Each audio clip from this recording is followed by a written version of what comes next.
Hello students, आज हम बात करने जा रहे हैं पैरेलल रिएक्शंस की।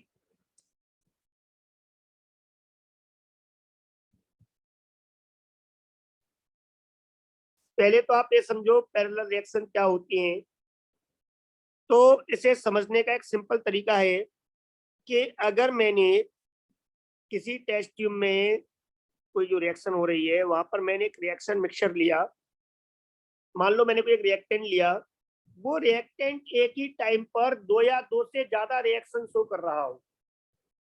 एक रिएक्शन नहीं हो रही है, रिएक्शन एक से ज्यादा हो रही है। मतलब कुछ मॉलिक्यूल ए के ए से बी बना रहे हैं, कुछ molecule at the same time A से कोई सी बना रहे हैं प्रोडक्ट, कुछ मॉलिक्यूल है वो ए से डी बना रहे हैं। मतलब कहने का हमारा ये है कि अगर एक ही रिएक्टेंट या जो रिएक्टेंट से एक से ज्यादा भी हो सकते हैं, वो रिएक्टेंट्स एक ही टाइम पर एक से ज्यादा पाथ फॉलो कर रहे हो, एक से ज्यादा पाथ का मतलब एक से ज्यादा रिएक्शन शो कर रहे हो एक ही रिएक्शन मिक्सचर के अंदर, तो ऐसी रिएक्शंस को हम बोलते हैं पैरेलल रिएक्शंस। तो इसकी डेफिनेशन क्या हो जाएगी? If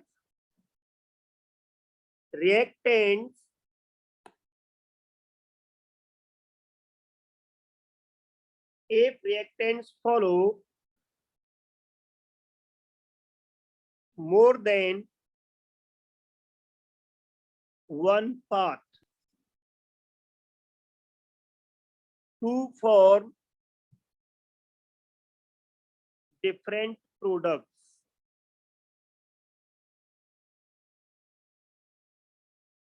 then these are called, तो इन सारी रिएक्शंस को हम क्या बोलते हैं? Parallel reactions. Is that clear बेटा? yes, बोलो। वेरी गुड, चलो आगे बढ़ते हैं। तो ये पैरेलल रिएक्शंस हो गई। इन पैरेलल रिएक्शंस को बुक्स वाले कैसे लिख देते हैं या क्वेश्चंस आपके एग्जाम्स वाले कैसे लिख देते हैं वो भी समझ लो आप लोग। मेरे अकॉर्डिंग तो मैं तो इन रिएक्शन को 3 नजर से देखूंगा। तो इसे मैं बोल दूंगा कि ये रिएक्शन है वो आपका ऐसे हो रही है। बुक्स वाले कैसे लिख देते हैं वो देख लो कि वो इसको ऐसे लिख देते हैं कि कोई एक रिएक्टेंट है, वो बी भी बना रहा है, वो सी भी बना रहा है, डी भी बना रहा है। हो सकता है 2 बनाए, हो सकता है 3 बनाए, 4 5 कितने भी हो सकते हैं, पर एक से ज्यादा होंगी, बस ये ध्यान रखें। तो एक से ज्यादा पाथ का मतलब एक से ज्यादा रिएक्शन शो कर रहा है, सब अलग अलग रिएक्शन से। तो इसको बोलते हैं पैरेलल रिएक्शंस। और अब हम इन पैरेलल रिएक्शंस की स्टडी करने जा रहे हैं काइनेटिक्स के अकॉर्डिंग। तो हर स्टेप जो आपका बना है इसमें हर रिएक्शन जो है उसका ऑर्डर अलग अलग हो सकता है, नो प्रॉब्लम। लेकिन अब स्टडी हम इसको टिपिकल नहीं बनाएं, सिंपल वे में स्टडी करें। तो मैं यहाँ पर एक बात मान लेता हूँ, मैं मान लेता हूँ कि ये पैरेलल रिएक्शंस जो हैं ये फर्स्ट ऑर्डर रिएक्शन है। Let first order parallel reactions, कौन सी रिएक्शंस मान ली मैंने बेटा? First order, very good. तो ये मानी है मैंने, तो ये दिमाग में प्लीज मत सोचना कि सर क्या ऑर्डर इनका 1 ही होगा। नो, सारी रिएक्शंस अपने आप में अलग अलग है और इन रिएक्शंस जो अलग अलग है बेटाओ इनका ऑर्डर भी अलग अलग भी हो सकता है। 0 1 2 3 कुछ भी हो सकता है, बट उससे स्टडी टिपिकल हो जाएगी। इसीलिए हमने यहाँ पर ये मान लिया है कि हम एक ऐसी पैरेलल रिएक्शंस की स्टडी कर रहे हैं जिसके सारे पाथ फर्स्ट ऑर्डर रिएक्शन को, फर्स्ट ऑर्डर काइनेटिक्स को फॉलो कर रहे हैं।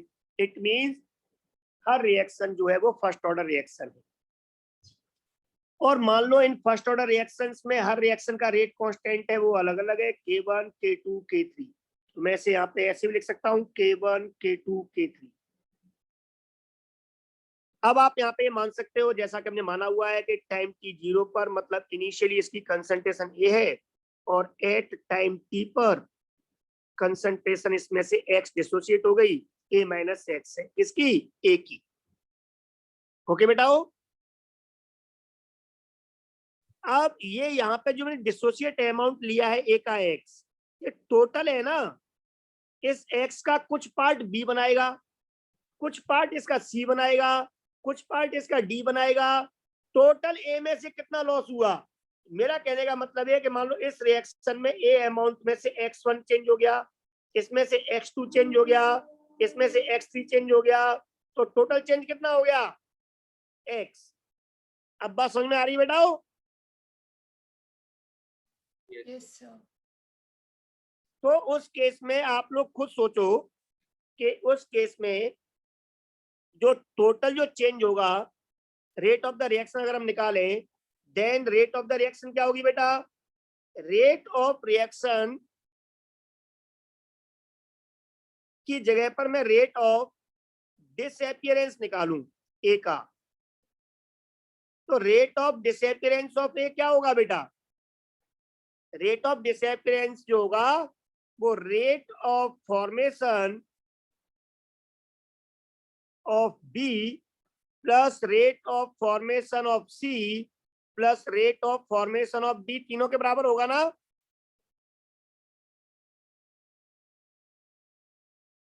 Very good. जिस रेट से ए डिसअपियर हो रहा है, टोटल डिसअपियर कितना होगा? ए जितना टोटल बी सी और डी बन जाएगा।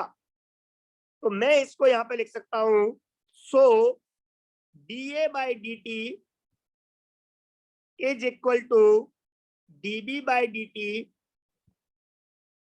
Plus D C by D T plus D D by D T. बोलो बेटा, प्रॉब्लम है किसी को?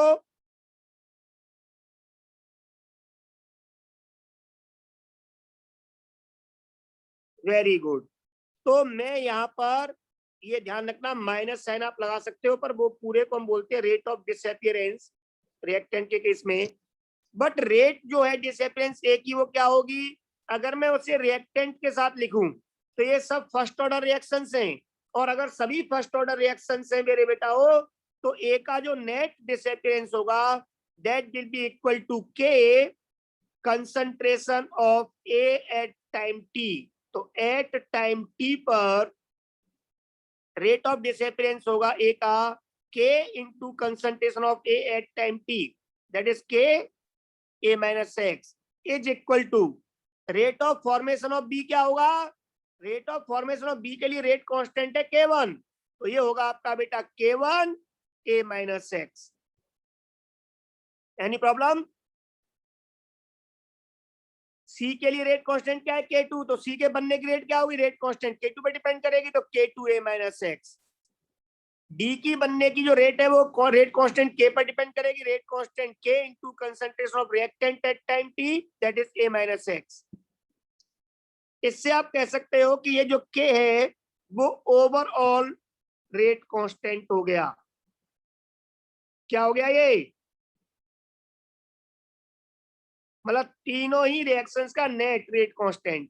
ओवरऑल पैरेलल रिएक्शन मान ले हम इसको कि पैरेलल रिएक्शन एक रिएक्शन है कोई, पैरेलल रिएक्शन तो बहुत सारी है, स्टेप है अलग अलग पाथ, और ओवरऑल एक रिएक्शन हम नाम दे रहे हैं पैरेलल रिएक्शन। तो इसका ओवरऑल रेट कांस्टेंट अगर के होगा तो ये यहाँ पे बन जाएगा K is equal to K1 plus K2 plus K3। और सच तो ये है कि अगर इसमें स्टेप्स कम हुए तो K1 K2 हो जाएगा, अगर 2 स्टेप हुए तो 4 हुए तो K1 plus K2 plus K3 plus K4 हो जाएगा। जितने होंगे उतने स्टेप्स इसमें प्लस माइनस कर सकते हैं। तो पैरेलल रिएक्शन का नेट रेट कांस्टेंट सभी पाथ के रेट कांस्टेंट्स के सम के बराबर होता है। इज दैट क्लियर बेटा? Yes sir. Very good. अब यहाँ पर इस बारे में एक लास्ट चीज वो नोट कर लो आप लोग। क्वेश्चन ये है कि इसमें बी कितना बनेगा, ठीक है ना? तो एक अंडरस्टूड वाली बात है, K1 रेट कांस्टेंट का मतलब K1 K2 K3, rate constant जितना ज्यादा कम होता है उतनी रेट ज्यादा और कम होती है। तो जिस रेशियो में रेट कांस्टेंट होंगे उसी रेशियो में ये बी सी डी बनेंगे। तो बी का फ्रैक्शन कितना होगा? बी कितना बनेगा? बी की कंसंट्रेशन कि बी बनेगा जिस रेट से बी बन रहा है that will be proportional to K1 upon जिस रेट से सब बन रहे हैं, सब मतलब ओवरऑल रेट कांस्टेंट के। बोलो बेटा, बात समझ में आ गई? Yes, sir. सी कितना बनेगा कि जिस रेट से सी बन रहा है अपॉन जिस रेट से सब बन रहे हैं, दैट इज टोटल के। जिस रेट से डी बन रहा है K3 से अपॉन टोटल के। बट ये सब क्या है, फ्रैक्शन है, और फ्रैक्शन पता हो तो परसेंटेज निकाल सकते हैं इंटू 100 करके। अगर फ्रैक्शन पता हो तो इंटू 100 करके हम यहाँ पर इनकी परसेंटेज ऑफ प्रोडक्ट भी निकाल सकते हैं। आपको के का मतलब लिखा हुआ आ सकता है K1 plus K2 plus K3, तो ये ध्यान रखना के का मतलब ओवरऑल रेट कांस्टेंट। तो अगर आपसे किसी भी प्रोडक्ट की परसेंटेज पूछी है कितने परसेंट बना, तो उस केस में बेटा हो जिस रिएक्शन में वो बन रहा है उसका rate constant upon net overall rate constant into 100, it gives percentage of concentration of that product। तो ये पहला रिएक्शन क्या होती है, किसी भी प्रोडक्ट की परसेंटेज हम कैसे फाइंड करते हैं, ओवरऑल रेट कांस्टेंट क्या होता है। सारी पिक्चर क्लियर होगी बेटा?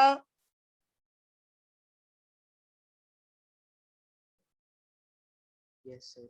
Yes, sir. Very good. तो अब मैं इसके ऊपर एक दो न्यूमेरिकल्स लेके चलता हूं साथ ही साथ। तो मैं इस पार्ट को इरेज कर रहा हूं, इरेज कर दूं? Yes, sir. Very good. अब हम क्वेश्चन लेके चल रहे हैं, बहुत प्यारे प्यारे क्वेश्चन, कुछ दिमाग लगाएंगे, कुछ पैरेलल का कंसेप्ट लगाएंगे। तो रिएक्शन देखो आप लोग, क्वेश्चंस। पहला क्वेश्चन है आपके सामने इन पैरेलल रिएक्शंस के ऊपर, और वो क्वेश्चन है कि अगर एक रिएक्शन है जिसमें A से 2B बन रहा है और A से 2C बन रहा है, यहाँ रेट कांस्टेंट K1 है, यहाँ आपका रेट कांस्टेंट K2 है, और आपको यहाँ पर गिवन है इस रिएक्शन के लिए नंबर 1 K1 और K2 का रेशियो 1/2 दिया हुआ है, और आपको यहाँ पर ए की इनिशियल कंसंट्रेशन A0, या चलो नंबर ऑफ मोल ले लेता हूं मैं। ए के नंबर ऑफ मोल्स जो हैं, नंबर ऑफ मोल्स ऑफ ए वो है 2 इनिशियली।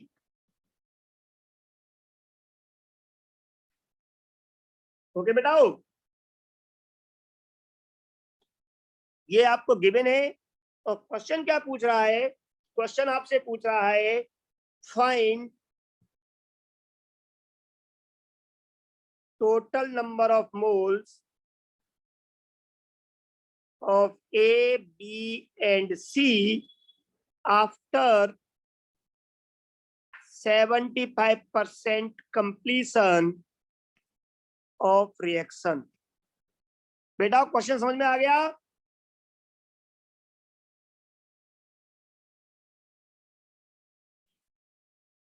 क्वेश्चन है कि एक पैरेलल रिएक्शन है जिसमें A से 2B बन रहा है और ये 2C भी बन रहा है, रेट कांस्टेंट K1 और K2 से।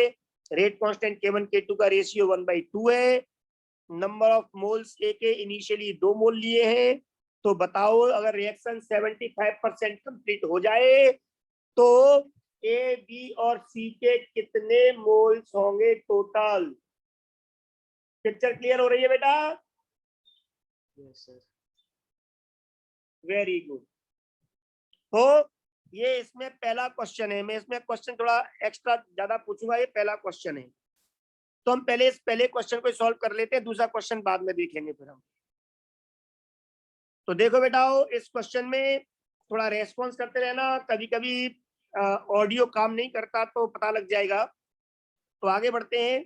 देखो कितना प्यारा क्वेश्चन है। अगर आप यहाँ पे ध्यान दें, आप इन रिएक्शंस को इस नजर से देखें कि A से 2B बन रहा है और A से 2C बन रहा है, क्योंकि इसका मतलब पैरेलल रिएक्शन का यही होता है। तो जो होता है आप उसी मतलब से देखो इसको। तो अगर इसका पूरा 1 मोल खत्म होता है यहाँ से, तो इसके 2 मोल बनते, और यहाँ पे इस रिएक्शन में 1 मोल खत्म होता तो यहाँ भी 2 मोल बनते। मतलब ए के टोटल 2 मोल खत्म होने पर टोटल बी और सी के मिला के 4 मोल बनते। मतलब ए का टोटल 1 मोल खत्म होने पर बी और सी के मिला के 2 मोल बनते। Is that clear? Yes, sir. तो आप इस चीज को ये समझाने के लिए लिखा है, आप इसको डायरेक्ट लिख सकते हो। कैसे लिख सकते हो? It is clear that 1 mole of A will form 2 moles of B and C after 100% completion of reaction. अगर रिएक्शन 100% कंप्लीट हो जाए, पूरा ए खत्म हो जाए 1 मोल, तो 2 मोल बनेंगे टोटल बी और सी के। बी और सी के मिला के दोनों का 1-1 मोल होगा, जरूरी नहीं है, पर दोनों के टोटल मोल जो बनेंगे वो 2 मोल बनेंगे। इसका मतलब ये हुआ कि अगर ये रिएक्शन 75% होती, केवल 75% कंप्लीट का मतलब इसमें से केवल 0.75 ही 75%, दैट इज अगर रिएक्शन 0.75 मोल ही इसमें से खत्म होता, तो यहाँ पे बी और सी का कितना बनता बेटा? 1.5 मोल, इसका डबल 0.75 का, तो 1.5 मोल बनता बी और सी का after 75% completion. Is that clear?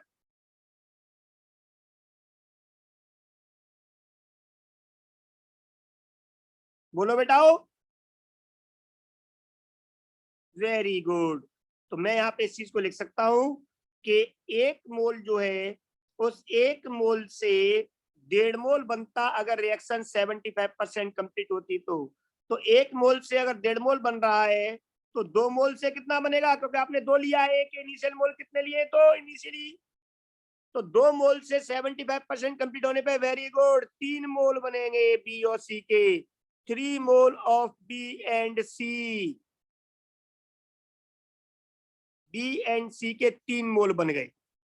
अब मेरे बेटा हो 75% कंप्लीट का मतलब है कि 2 मोल में से माइनस हो गया 75%, मीन्स 1.5 मोल माइनस हो गया 2 मोल का 75%।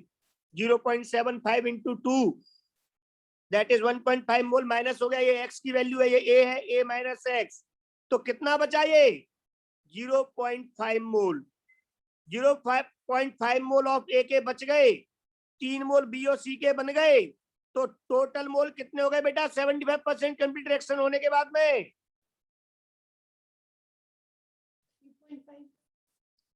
3.5। और बेटा यही आंसर है।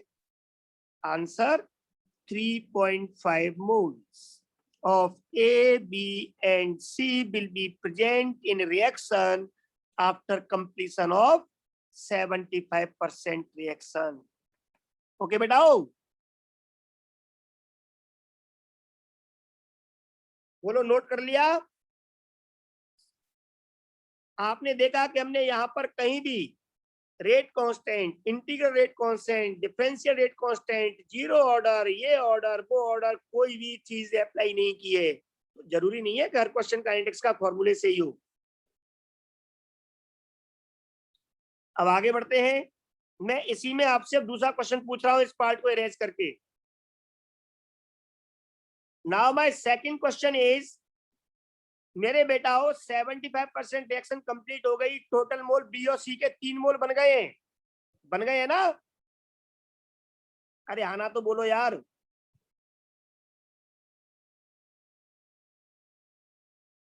Yes sir. अरे बेट, वेरी गुड। तो हमारा फाइनल हो गया कि 3 मोल बी और सी के बने हैं आफ्टर 75% कंप्लीशन ऑफ रिएक्शन। ये तो आपने सॉल्व कर लिया। मेरा दूसरा क्वेश्चन है इसमें, find number of moles of B and C separately after 75% completion of reaction. मतलब टोटल जो आपके 3 मोल बने हैं, उनमें बी और सी के अलग अलग बताओ कितने कितने बने हैं। क्वेश्चन समझ में आ गया बेटा? अब हम यहाँ पर यूज करेंगे इस डेटा को, रेशियो वाले को, और वो क्या है मैंने आपको बताया था, fraction of B will be जिस रेट से बन रहा है अपॉन टोटल, ये फ्रैक्शन हो गया। परसेंटेज पूछता तो इंटू 100 कर देते। Fraction of C will be, 2 तरीके फ्रैक्शन ऑफ सी के, 1 माइनस फ्रैक्शन ऑफ बी कर सकते हो, क्योंकि फ्रैक्शंस का सम 1 होता है, सॉल्यूशन में पढ़ाया था मैंने आपको। या आप इसको निकाल सकते हो K2 बाई टोटल। बात समझ में आ गई बेटा?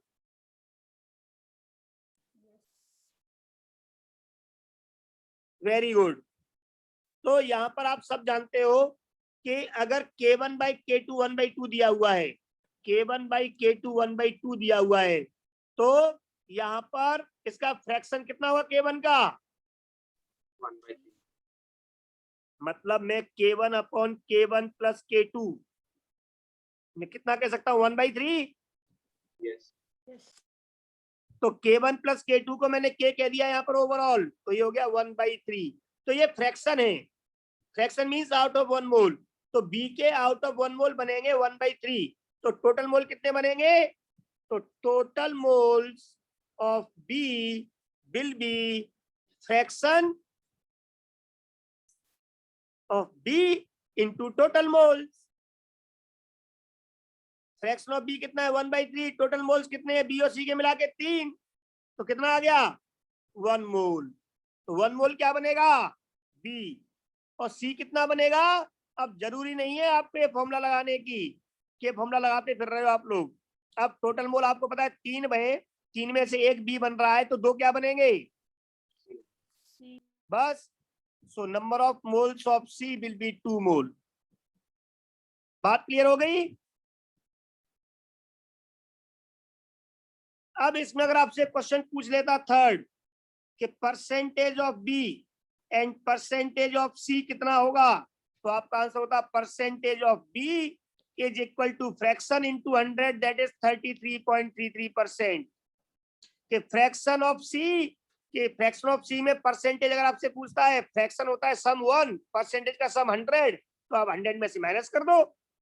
जरूरी थोड़ी आप हर बार ये फॉर्मूला यूज करो। तो 66.67%। इज दैट क्लियर बेटा? Yes. It is the answer of third part. तो पूरा ये पहला रिएक्शन समझ में आ गई?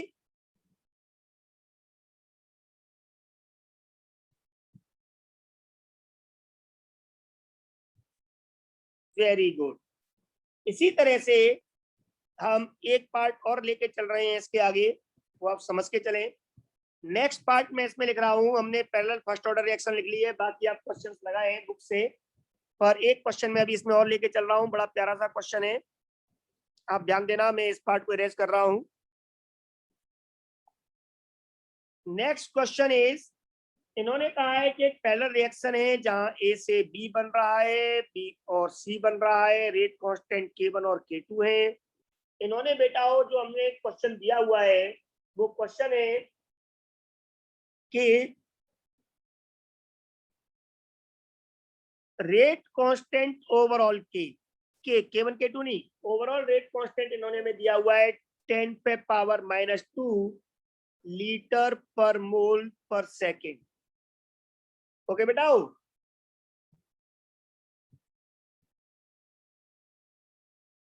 Yes sir. और नहीं, इन्होंने दोनों ही दे दिए हैं यार, चलो हम दोनों ही लिख देते हैं, मैं सेपरेट कर देता हूँ। K2 दिया हुआ है आपको 4 इंटू 10 पे power -2 litre per mole per second. ये K1 K2 दिया हुआ है, दोनों रिएक्शंस दी हुई है, और इन्होंने एक एक्स्ट्रा इंफॉर्मेशन और दी हुई है, दोनों की एक्टिवेशन एनर्जी भी दी हुई है। Activation energy of first step EA1 is 100 kilo joule per mole, और EA2 activation energy of second reaction is 120 kilo joule per mole. और इन्होंने एक क्वेश्चन पूछा है, find net activation energy of ए।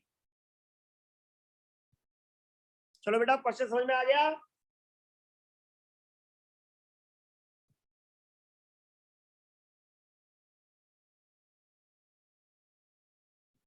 बोलो भाई। Yes sir. Very good. तो देखो ध्यान से मेरे बेटाओ, कई बार क्वेश्चंस आपको मुश्किल आपको पैदा करें, तो आप इनको बहुत सिंपल तरीके से सोचा करो। ये एक पैरेलल रिएक्शन है। हमें पैरेलल रिएक्शंस में रेट कांस्टेंट्स के बारे में हमें पता है कि ओवरऑल रेट कांस्टेंट K बराबर K1 प्लस K2 होता है, ये हम जानते हैं, वी नो दैट। अब मैं ये एक्टिव एनर्जी उसने ओवरऑल पूछा है, स्टेप्स की दी हुई है, तो मैं इसमें क्या करूंगा कि मैं इसमें बेटा हो पहले तो यहाँ पर K1 K2 को ऐड करके इसकी वैल्यू निकाल सकता हूं। ओके बेटा हो, तो ध्यान देना कि यहाँ पर रेट कांस्टेंट K क्या हो जाएगा बेटा, A e पे power minus EA by RT, am I right? EA active energy total की है, रेट कांस्टेंट K यही होता है ना। K1 को लिख दूंगा A e पे power minus EA1 by RT, plus इसको बोल दूंगा A e पे power minus EA2 by RT। कोई प्रॉब्लम बेटा यहाँ तक?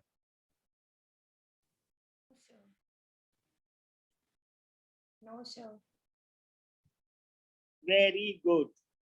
तो मेरे बेटा, मेरा कहने का मतलब ये है कि अगर एक पैरेलल रिएक्शन दी हुई है और पैरेलल रिएक्शन के लिए ओवरऑल रेट कांस्टेंट दिया हुआ है, हमें स्टेप के दिए हुए हैं, मैंने यहाँ पे सिर्फ इतनी चालाकी की कि मैंने यहाँ पर इस तरह से इनको चेंज कर लिया इस फॉर्मेट में। अब प्रॉब्लम ये है कि इस फॉर्मेट में चेंज करता हूं तो यहाँ पे इसे सॉल्व करने के लिए मेरे पास यहाँ पे जो वैल्यूज पुट करता हूं उसे कैसे करूं, कैसे पुट करूं, मैं फ्रैक्शन कैसे निकालूं, क्योंकि एक्टिव एनर्जी अलग अलग दी हुई है। बोलो, दिमाग चल रहा है आपका?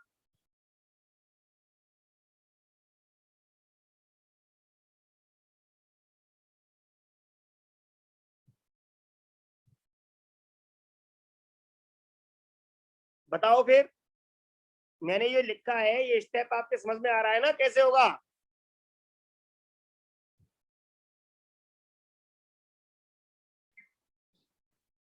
तो बेटा हो यहाँ पर इस तरह से अगर आप ड्राइव करने चलोगे, क्योंकि आरएनएस कांस्टेंट हर रिएक्शन के लिए अलग अलग होता है, तो उस केस में इसका डेरिवेशन थोड़ा टिपिकल हो जाएगा। तो ये हम यहाँ पर बता दें आपको कि पैरेलल रिएक्शंस में एक्टिवेशन एनर्जीज और रेट कांस्टेंट्स का रेशियो क्या होता है। अब आपको हम यहाँ पे फॉर्मूला बताने जा रहे हैं जिसका आप इस क्वेश्चन के लिए यूज करोगे, ठीक है ना? तो अब इस चीज को आप यहाँ पे नोट डाउन करोगे।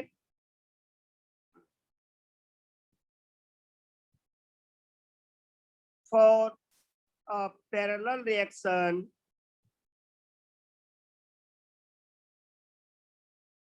K into EA is equals to K1 EA1 plus K2 EA2 plus dot dot dot. ये आपका फॉर्मूला है किसी भी पैरेलल रिएक्शन के लिए, उसके ओवरऑल रेट कांस्टेंट और एक्टिवेशन एनर्जी का प्रोडक्ट हर स्टेप के रेट कांस्टेंट और एक्टिवेशन एनर्जी के प्रोडक्ट्स के सम के बराबर होता है। That is summation of KI EAI। Okay बेटा?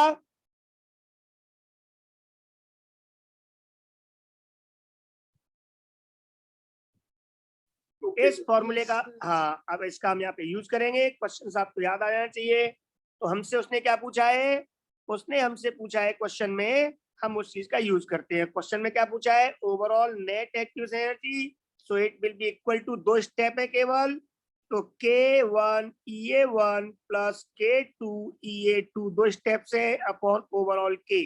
तो हम लोग जानते हैं कि ओवरऑल K होता है वो K1 प्लस K2 होता है, ये भी आपको हम बता चुके हैं पैरेलल रिएक्शंस के कैरेक्टर्स में।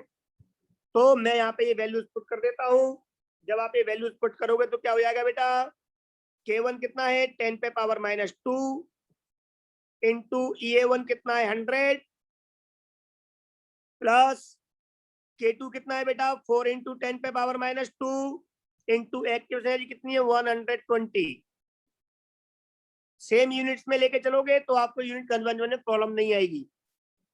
K1 कितना है 10 पे पावर -2 प्लस 4 इंटू 10 पे पावर -2 K2। आप इसे सॉल्व करते हो बेटा हो तो ये कितना हो गया 1। वेरी गुड बेटा, शाबाश कशिश, 116। बस ऐसी डेरिवेशन किया करो। तो यहाँ पे मैं 10 पे पावर -2 10 पे पावर -2 10 पे पावर -2 अगर मैं कॉमन निकाल लूं तो ये 10 पे पावर -2 बाहर निकल के ये कैंसिल आउट हो जाएंगे।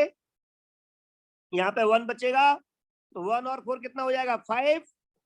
यहाँ पर 100 और आपका 120 इंटू 4 दैट इज 480। 480 प्लस 100 580। ये हो गया आपका 116 किलो जूल पर मोल आंसर। तो अब आप यहाँ पे एक और बात समझे बेटा कि जब भी आप लोगों को पैरेलल रिएक्शन में रेट कांस्टेंट पूछा जाए, परसेंटेज ऑफ प्रोडक्ट्स पूछा जाए, ठीक है ना, या फिर आप लोगों से एक्टिवेशन एनर्जी पूछी जाए तो आपको इस तरह से कंसेप्ट अप्लाई करने हैं। इसी तरह से आप लोगों से हाफ लाइफ की बात भी आपने की जा सकती है। वो मैं आपके ऊपर छोड़ता हूँ, आप ड्राइव करें, क्वेश्चन सॉल्व करें, डाउट आने पर मैं नेक्स्ट क्लासेस में वो आपके डाउट्स क्लियर करूंगा। तो इस तरह से ये पार्ट क्लियर हो गया बेटा। What are parallel reactions? Yes, sir. Very good. इनके करेक्टर समझ में आ गए आपके कि आपसे क्या क्या बातें पूछ सकता है, उसके अकॉर्डिंग आप क्या क्या जवाब दे सकते हो।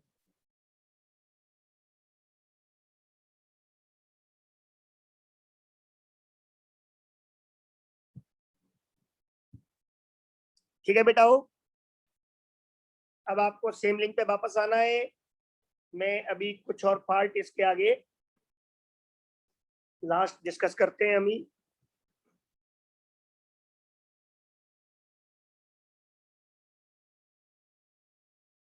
बहुत इंपॉर्टेंट पार्ट है अभी इसके आगे, और उसके बाद आपका चैप्टर कंप्लीट हो जाएगा। आप क्वेश्चंस लगाएं और जैसे हमने प्रैक्टिस की पिछले 40-50 क्वेश्चंस, हम ये पार्ट कंप्लीट करने के बाद में कल की क्लास में भी सिर्फ क्वेश्चन ही डिस्कस करने वाले हैं। मंडे से न्यू चैप्टर स्टार्ट करेंगे। आप इस कंप्लीट अच्छे से रिवाइज करो, जो भी डाउट्स हो आप पूछ लिया करो, ठीक है बेटा हो। Yes. चलो चलो आ जाओ सेम लिंक पर, टाइम हो गया इस सेशन का।